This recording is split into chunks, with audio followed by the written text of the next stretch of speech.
Hello and happy Wednesday. Today we're going to talk about heat and stick powder and some of the different ways to use it and also some of the gilded leafing. So I'm starting with my Versamark stamp, which is a watermark stamp pad. And this stamp is from the Rooted in Nature.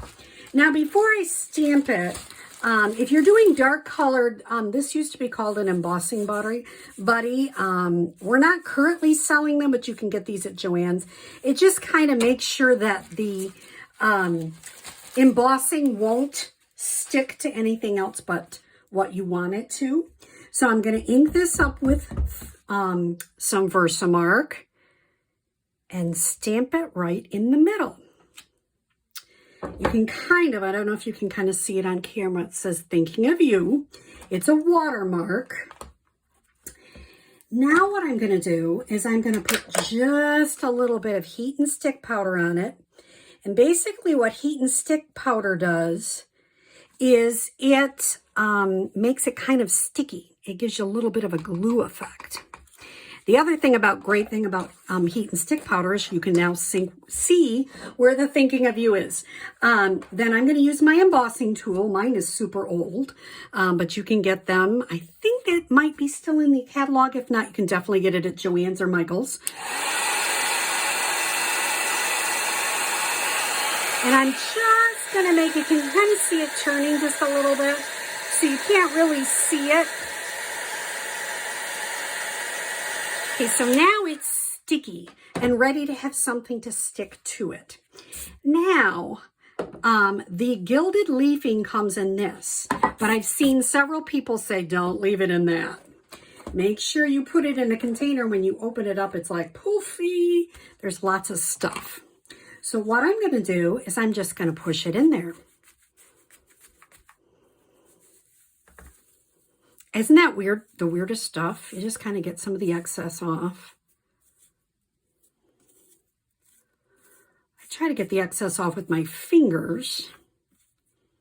Then I've seen several suggestions. You just use like a stipple brush.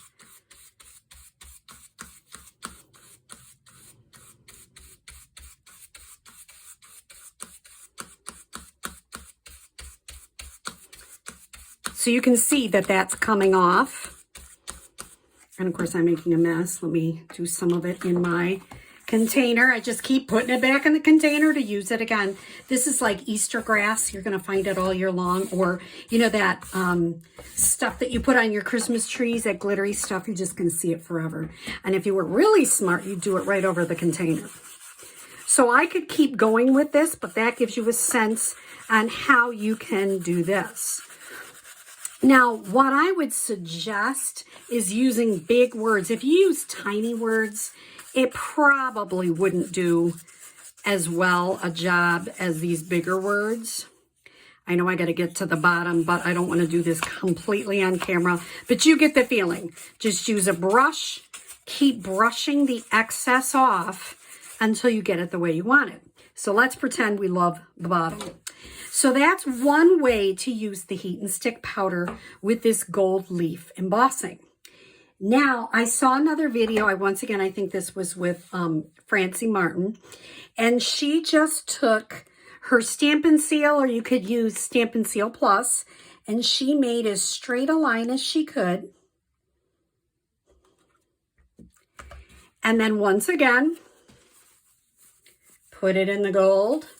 Get the excess off with her fingers. And I didn't make a super straight line. I'm just kind of showing you. This is just my demo piece to play with. Once again, take that stipple brush and get all the extras off. Isn't that the cleverest thing? And like I say, you can see it takes a little bit.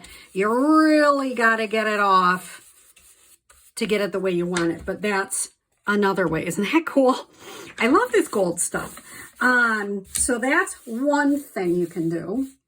And I've seen people do it on shapes and all sorts of stuff. I'm going to have gold everywhere. I'm going to be very sparkly. So now you can see a couple of ways to adhere your gold leafing. And like I say, I wouldn't use it on something tiny. It's meant for like borders. And, you know, if you were really careful, you could make that a straight border all the way around. I wasn't being careful, as you can see. I was just kind of throwing it on there. And if I keep going, because this is almost the way I want it to, if you keep going, you can even pick a little off with your finger. See, I just get it to the way I want it. Very pretty. It's just a really pretty gold. I'm hoping they keep that in the catalog for holiday time, because that would be gorgeous. Now, I was surprised, because I haven't really used it, that there is no current, unless I can't find it. I'm going to check on the two things I wanted to check on is the embossing buddy, and I wanted to check on, what was the other thing I said? There was something else I was going to check and see if it's in the current catalog. One thing I did not see is the Dazzling Diamonds, but I'm sure many of you have some sort of glitter. So another thing with this heat and stick powder. Oh, and I want to let you know, some people are wondering, is this current heat and stick powder? It is not. It is heat and stick powder I had in my stash, and I wanted to try it before I bought some new, and guess what? Still works. That's the beautiful thing about Stampin' Up. Their products are so good. So now I want to create kind of a glittery effect and keep watch. Our new catalog for demonstrators, we can see it on March 24th. So I'm kind of excited to see what's in our new annual catalog. If you are interested in being a demonstrator, remember, you don't have to do what I'm doing. You can just do it for the discount if that's something you want. If you think you might want to do this, it's really fun. You don't have to do videos. You can do classes.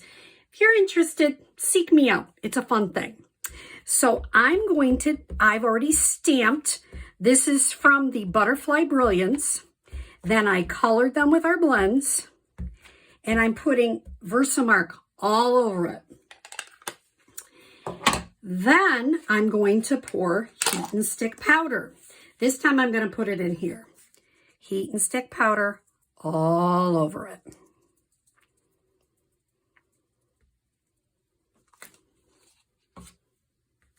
So now I'm going to tilt that off. Just get the extra. Try not to get a whole lot where you're holding it.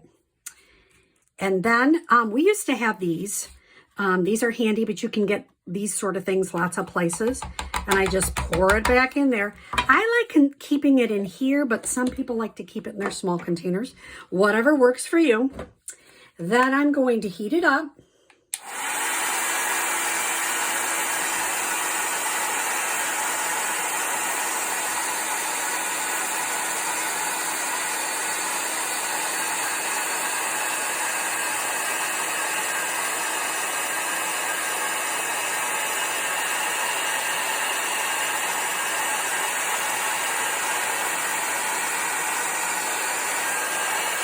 You can kind of see it's all ready to go. I'm going to put it back in here. This one I haven't opened yet, I don't think. Oh, just did. And this is old glitter I had. It is Stampin' Up glitter. And I'm going to post it in the comments if I find the Stampin' Up glitter, because I was so shocked they didn't have Dazzling Diamonds, but maybe they don't. They do change things up. Now I have the Dazzling Diamonds on there, and I'm going to heat set it just a little bit more.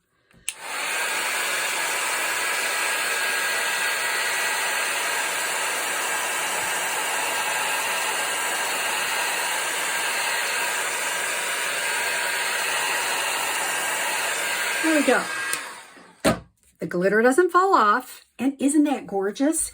If you would put, I haven't made a card with this yet, but I'm thinking I would accent that with black. Is that not gorgeous? And put it on a card front and put some sort of saying on it. So this is a really neat technique.